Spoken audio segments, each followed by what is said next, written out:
Hi there, it's Jen here and welcome to my YouTube channel. For today's video, I'll walk you through my go-to foundation routine for oily combination skin. This routine will give you lightweight medium coverage with a radiant finish that lasts all day. So without further ado, let's get on with the video. My foundation routine usually consists of 3 steps: prime, cover, and set.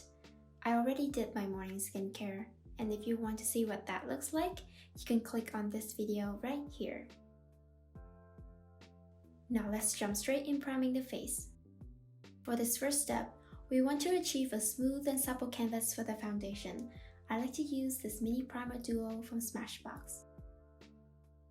Firstly, I'll apply 1 pump of the primerizer onto my whole face for extra hydration. I also love this primer because it has a little bit of grip, which will make the foundation last longer on the skin.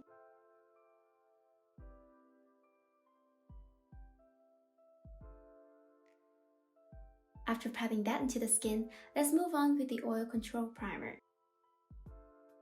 This original photo finish primer has a silicone texture that will fill and blur the pores, so I usually apply this on my T-zone and the nose area to smoothen them out. For oily skin, doing this will prevent your natural oil from breaking up the foundation, so this step is a must. If you're looking for a close dupe for this product, I recommend the Innisfree No Sebum Primer. That one has a thicker consistency, but overall gives a pretty similar effect to the skin. After priming, I'll move on to covering my imperfections.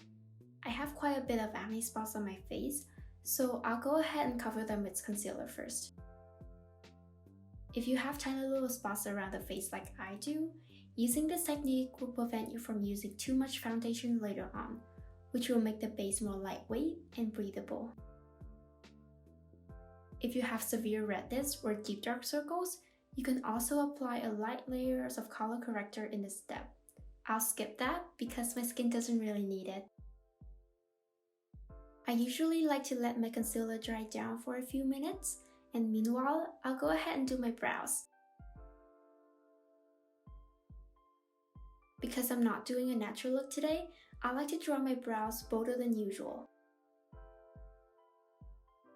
Since we're focusing on foundation today, I'm not going in depth here, but if you want a dedicated video for brows, please let me know in the comment down below.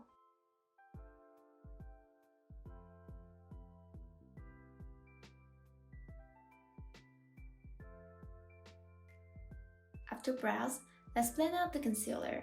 You can use your ring finger, a brush, or the tip of a damn beauty blender like I do. Use a very light tapping motion to blend one spot at a time, and please be really patient in this step. I promised you, it's all gonna be worth it at the end.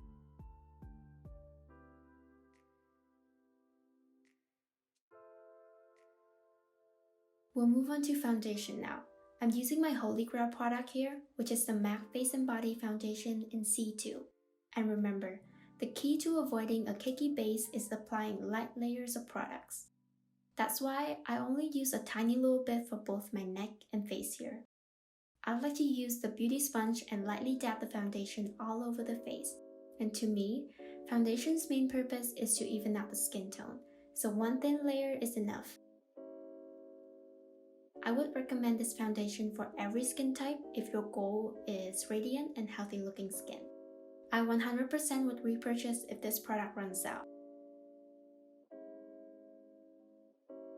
Also, keep in mind that with complexion products like concealer and foundation, remember to choose the one that fits your skin color and undertone. This can easily make or break your foundation routine. Let's go back to concealer now. I'll cover my dark circles, the areas around my mouth, and any blemish that is still visible after the foundation. Again, I'm using the same tapping technique to blend out the concealer on the blemishes. On other areas on the face, just make sure to blend extra carefully to make the base look seamless.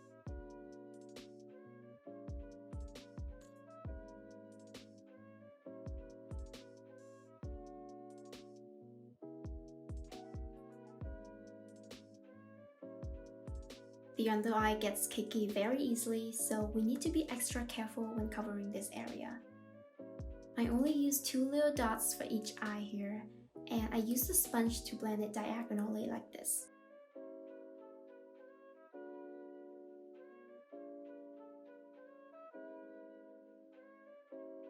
Then, use your ring finger to blend the concealer towards the center of the under eye. This technique will ensure that your eyes stay fresh and cake-free throughout the whole day. And if you need more coverage, use a peachy color corrector before applying the concealer.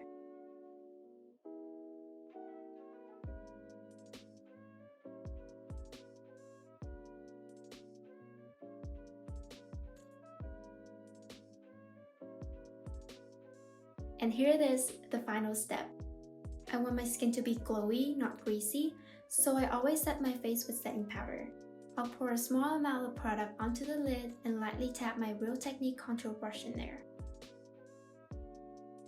I always start off with the under eye first because they tend to crease the fastest, and then I'll move on with other places. I know a lot of people like to set certain areas only, but I like the blurring effect of setting the entire face.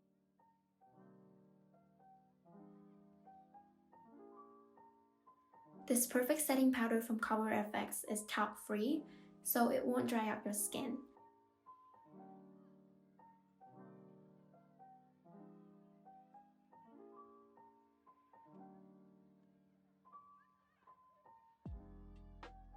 Now that we're done with the powder, let's set everything down with the setting spray.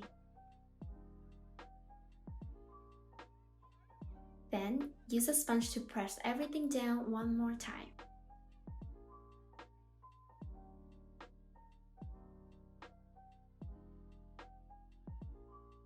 And here it is, the complete foundation routine. This will now be a blank canvas, so you can do whatever you want from now on. I've decided to go for a muted warm tone look today. Since this video is foundation focused, I'll only quickly skim through the steps and link all the products down below. After priming my lids, I'll go in with a cool tone brown color to contour my eyes and nose.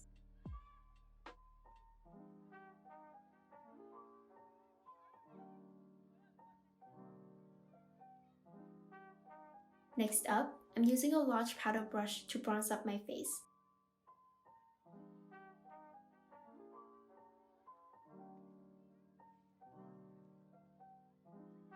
Then, I'll use a fluffy brush to apply a muted coral blush, and I'll make sure to blend really carefully to make everything look seamless.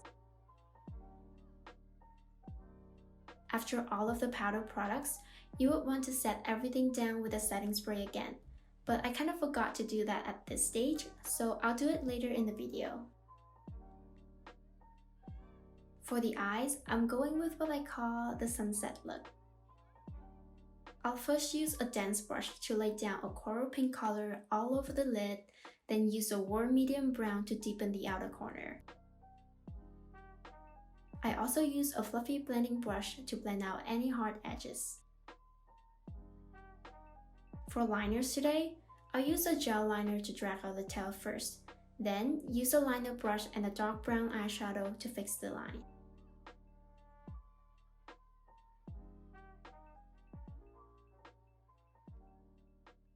After that, I'll add a champagne color in the center of the lid for some sparkles. Next, I'll deepen the lower outer edge with the same warm brown we used before. And finally, I'm finishing off with highlighter in the inner corner and the lower lash line.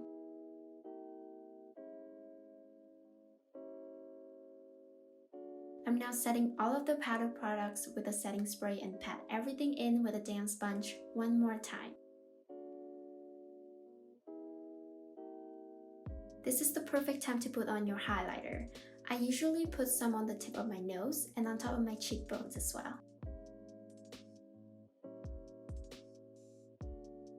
After that, it's time to curl the lashes and apply mascara. A pair of false lashes will complete this look more, but unfortunately, I haven't been able to invest in that category yet. I'll make sure to include that in a video very soon once I own my first pairs of lashes.